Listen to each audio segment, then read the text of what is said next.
Now, caffeine, alcohol, and your brain. Optimal use without damage. A 10-minute YouTube script.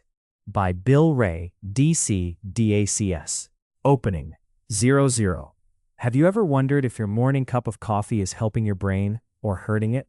Or maybe you've asked yourself whether that glass of wine at dinner is actually relaxing your brain or slowly damaging it over time? The truth is that caffeine and alcohol are two of the most commonly consumed psychoactive substances in the world. Millions of people rely on caffeine to wake up and alcohol to wind down. But here's the question.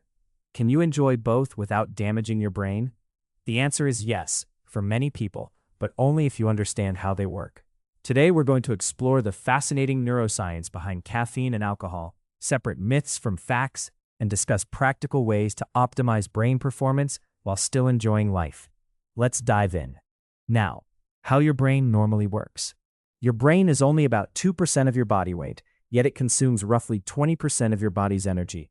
Every second, billions of neurons communicate using tiny electrical signals and chemical messengers called neurotransmitters. Some chemicals excite the brain, others calm it down. Your brain is constantly trying to maintain balance. Both caffeine and alcohol temporarily shift that balance, but in completely different directions. Understanding this explains why one wakes you up while the other slows you down. Now, Part 1. Caffeine, the world's favorite brain stimulant. Let's start with caffeine. Coffee, tea, energy drinks, chocolate, and many soft drinks contain caffeine. Within about 20 to 45 minutes after drinking coffee, caffeine enters your bloodstream and crosses directly into your brain. Here's where the magic happens.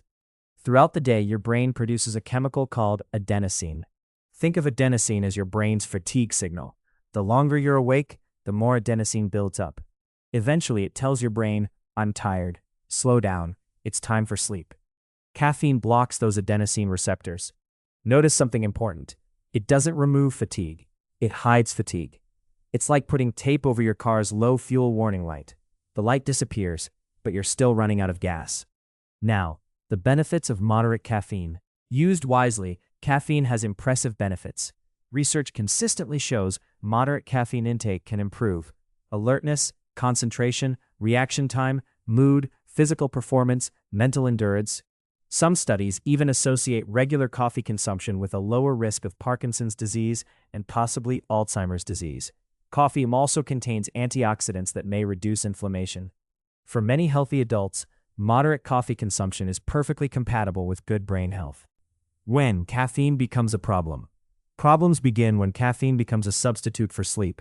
Many people drink coffee because they're exhausted. Then they sleep poorly because of the coffee. Then they drink even more coffee. This creates a vicious cycle. Remember, the half-life of caffeine is approximately 5 to 7 hours. If you drink 300 milligrams at 3 p.m., you may still have about 150 milligrams circulating at bedtime. Even if you fall asleep easily, your sleep quality often suffers. Deep sleep decreases, REM sleep may decrease, recovery declines, your brain's nightly cleaning system becomes less efficient. That affects learning, memory, and emotional regulation. Hashtag signs you're using too much caffeine. Ask yourself, do you need coffee just to feel normal? Do you get headaches without it? Are you anxious after drinking coffee? Does your heart race? Are you sleeping poorly? Do you feel tired despite drinking more caffeine? These are clues your brain may be asking for recovery, not more stimulation. Hashtag Part 2. Why it feels relaxing. Now let's switch gears. Alcohol works almost opposite from caffeine. Instead of stimulating your brain, alcohol slows it down. It enhances a calming neurotransmitter called GABA. At the same time, it suppresses glutamate, one of the brain's major excitatory neurotransmitters. The result? You feel relaxed, less anxious, more social, less inhibited, at least initially. But here's the catch. The brain always tries to restore balance. If alcohol repeatedly pushes the brain towards sedation, the brain compensates by becoming more excitable. That's one reason heavy drinkers develop tolerance. They need more alcohol to get the same effect.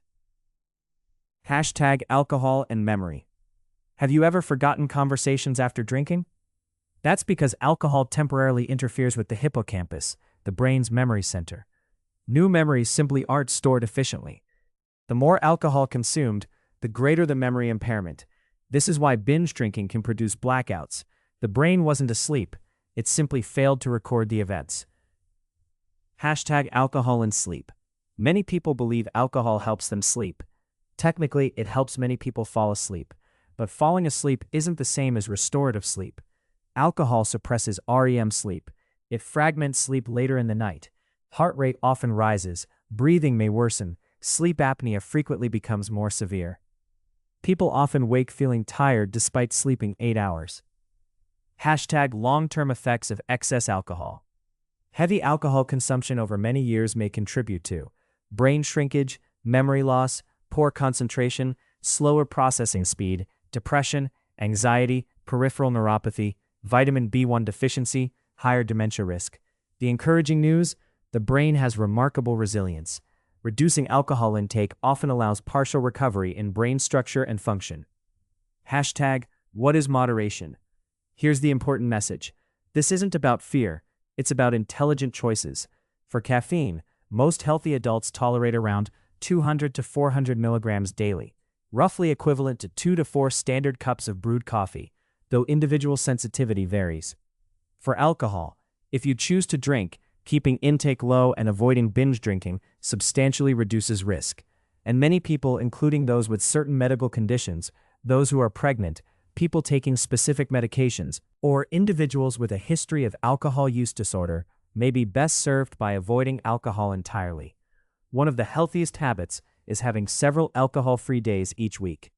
How to optimize brain health while enjoying life. Here are my recommendations. Number 1. Prioritize sleep before caffeine. Coffee should enhance a rested brain, not replace sleep. Number 2. Avoid caffeine late in the day. Many people do well stopping caffeine at least 6 to 8 hours before bedtime. Number 3. Stay hydrated. Both caffeine and alcohol can contribute to fluid loss under some circumstances. Your brain functions best when properly hydrated. Number 4. Never use alcohol as a stress management tool. Instead, consider exercise, meditation, breathing exercises, time outdoors, or meaningful social connection. Number 5. Support your brain with healthy habits. Exercise, nutritious food, omega-3 fats, adequate protein, stress management, good sleep. These do far more for your brain than any drink ever will. Can you measure alcohol and caffeine's effects? In my practice, I'm fascinated by technologies that let us objectively evaluate brain function. These include quantitative EEG or QEEG to examine brainwave activity, functional near-infrared spectroscopy or FNIRS to assess blood flow to the thinking areas of the brain, heart rate variability or HRV to measure autonomic nervous system balance and resilience. These tools don't diagnose the effects of your morning coffee or last night's glass of wine, but they can provide valuable insight into brain performance, stress responses, and recovery when interpreted by qualified healthcare professionals as part of a comprehensive assessment. Final thoughts. Here's the bottom line. Neither caffeine nor alcohol is automatically your friend or your enemy. The difference lies in dose, timing, frequency, and your individual biology. Use caffeine strategically. Use alcohol sparingly, or not at all if it's not right for you. Respect your brain. Feed it well, sleep deeply, move your body, manage stress, because your brain is your most valuable asset. Take care of it, and it will take care of you. I'm Dr. Bill Ray, DC DACS.